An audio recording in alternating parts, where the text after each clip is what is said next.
Hello all, my name is Stefanus Yudi Irwan. Today I will present to you about my portfolio with title Phasis Classification Using Supervised Machine Learning End-to-End Workflow. This is my portfolio about supervised machine learning, where I will try to interpret wireline measurement and geological data into predicted lithophases. This portfolio I made for the completion of my study about supervised machine learning in Sekolah Data Pacman. There are 10 explanations within this presentation. First is problem definition and goals. Second is project timeline. Third is data preparation, and then data preprocessing, and then feature engineering, and then modeling, and then after we get the model, we evaluate the model, and then we create the front end and back end services, and then we test our project using PyTest, and then the last one is the deployment. Let's we talk about problem definition and goals. Oil and gas companies need to translate their well measurement data into lithophasis layer to better understand the condition of the reservoir being drilled. Manually interpreting it by geologists or geophysicists must be subjective to some extent, leading to increased uncertainties. Phasis definition also sometimes very time-consuming activity and expensive. And then classification of lithophases actually can be achieved by using supervised machine learning technique. This supervised technique uses lithophases labeled data to understand the pattern and then label other lithophases data based on trained lithophases pattern. In this research and development, we will construct supervised machine learning model to classify lithophases using well measurement data to reduce cost and tackle the uncertainties of manual interpretation. The goal of this project is to find the best supervised machine learning algorithm for lithophases classification and then deploy the pre-application to the server. There are 5 machine learning metrics that I will use to evaluate the model. The first is accuracy, the second is adjacent accuracy, the third is cross-validation score, and the last is ROC AUC value. And I put here the target of the value for each matrix measurement. And then I also use business metrics, which is cost of the interpretation and work execution time. Next, we will talk about my project timeline. This is my project timeline within this project. As you can see that I start within the first week of the October and end at the first week of December. The project step is comprised of topic, data preparation, data processing, feature engineering, modeling, constructing API service, front-end services, Docker services, and then deploy to remote server. And the last is submission and reporting. This is my project tools that I use to develop this machine learning application. I separate it into 3 big categories. The first is developing machine learning, the second is front end and back end, and then the tool for deployment.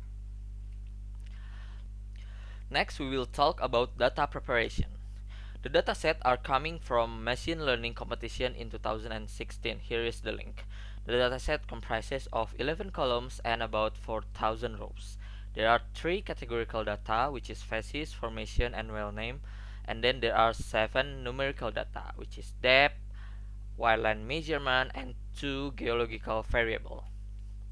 Dataset consists of data measurement coming from 9 real well and 1 synthetic well F9 to compensate the category phylloid algae bevelstone in other wells.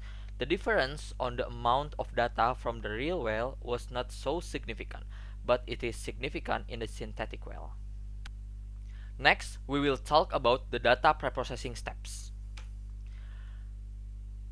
Raw data is comprised of 10 CSV files that represent the well measurement from 10 different wells.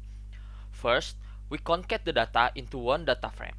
In split and train steps, well judgment Bible was used to become the test data well, and the rest of the 9 well data serve as train data. In this step, there are missing value in numerical data, and then it is imputed by mean value for every label categories. After we input the missing data, we check the data type and important range value for train data and test data. And then at the final step of this data preprocessing, we get the clean train and test data for feature engineering steps. Next, we will talk about feature engineering.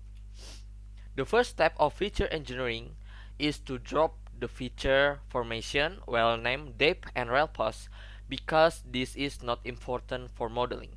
Then we split the numerical, categorical, and output data. After we split them, we one hot encode the categorical data, which is feature NMM. And then we label encode the feature output based on this table here. And after we encode the categorical data and concat again with the numerical data, we normalize the input data to have mean of 0 and standard deviation of 1. And then we balance the train data using random undersampling, random oversampling, and smoothing.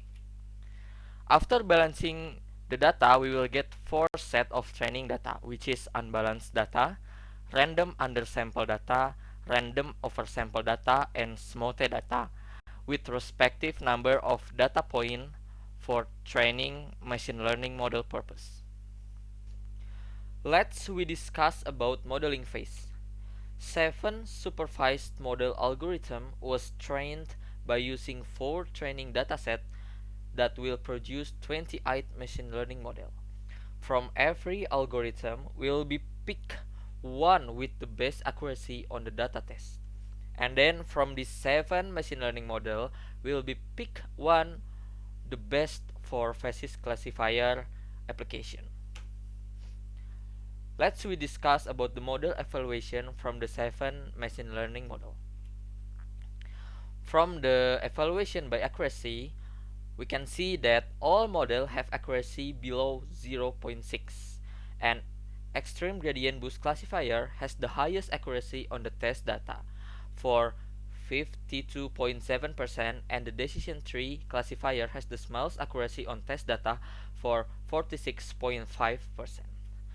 From the evaluation by adjacent accuracy, we can see that all models have adjacent accuracy for more than 0.8. And then also again, extreme boost classifier has the highest adjacent phasis value for 86.8%. And again, the decision tree classifier become the model with the smallest adjacent accuracy on the test data for 80.2%. From the evaluation by cross-validation score, we get that random forest classifier has the highest CV score for 89.34%, whereas k-nearest neighbor has the smallest CV score for just 49.1%. Random forest and support vector machine have a high difference between cross-validation score and accuracy. We can say that for these two models is overfit on trained data, even though they already passed the cross-validation process. For acceptable CV score, extreme gradient boost classifier has the highest CV score for 60.85%, whereas k-nearest neighbor has the smallest cross-validation score for just 49.1%. From the evaluation by ROC AUC, we get that all models have ROC AUC for more than 0.8.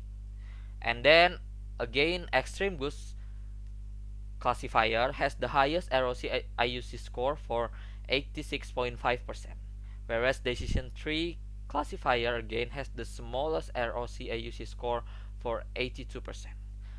We can see that from this classifier operating characteristic graph, for multi-class classification like this classifier lithofacies, ROC IUC curve was constructed by computing an average of TPR and FPR for every category. Hence, we get that as an example for this extreme gradient boost classifier, we get the value for around 0.87 and 0.89%. And then the evaluation by prediction result, we can see that every model could predict the majority of phases when the layer doesn't vary yet much, like at the depth around 3075 meter and 2960 meter. But when it comes to variative layer like in the depth around 3050 meters and 3100 meters, the predicted lithophases become clearly different from the actual phases. And then we get the extreme Gauss gradient classifier with the best performance of accuracy, adjacent accuracy, CV score, and ROC IUC curve could predict the lithophases layer better than any other model. So from this modeling phase, the conclusion is we get the extreme gradient boost classifier as our best model for lithophases classification case.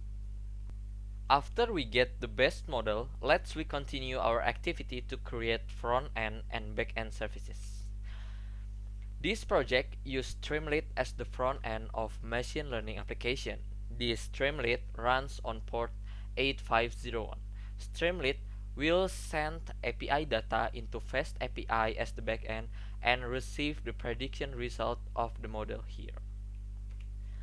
Fast API was used as application peripheral interface for the machine learning model. Fast API receives API data in JSON format from the Streamlit. Then, the Fast API format the data so the machine learning model could make the prediction. After the prediction, the Fast API will send again the data back to Streamlit for display.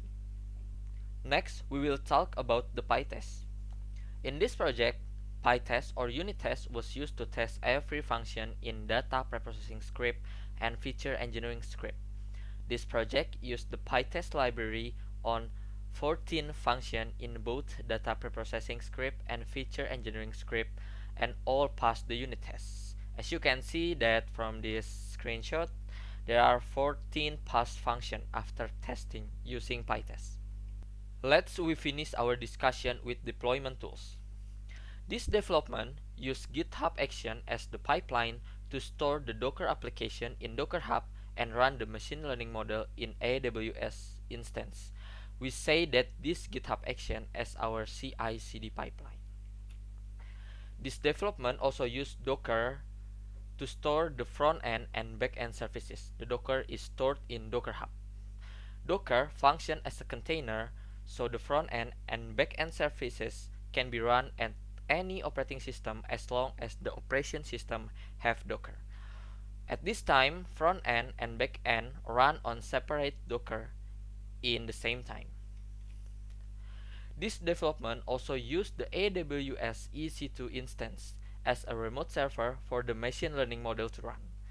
The IP public for this instance is as follows. You can access the application through port 8501 like this. But at the end of this project, unfortunately, myself cannot access the application through this link, even though I have checked the Docker is running on the instances, so I will demonstrate this project on my local computer. I'm so sorry. Okay, now I'm gonna demonstrate my project. First, I will go to my local repository through VS Code and turn on the virtual machine.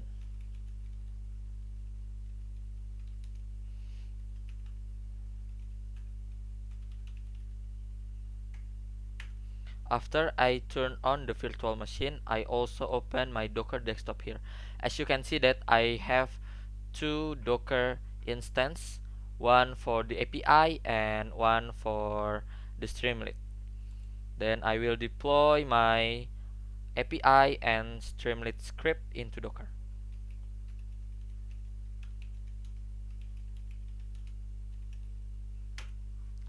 As you can see that I'm running my API and Streamlit in the Docker, and then I can access it through the browser here.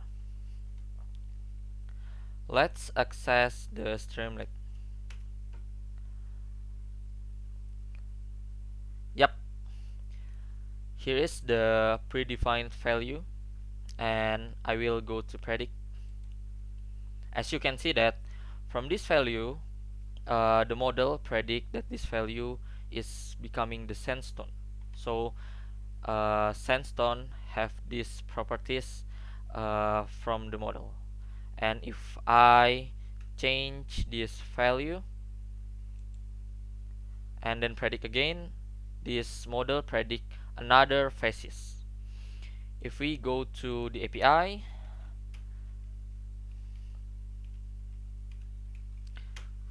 we can also see that the API was running here. That's it for the demonstration of my project. Okay, so this is my reference for completing this project.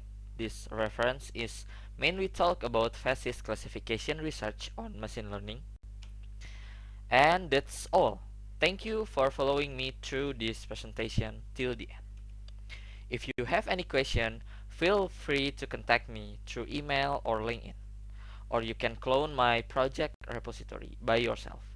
That's all for this time. Thank you so much.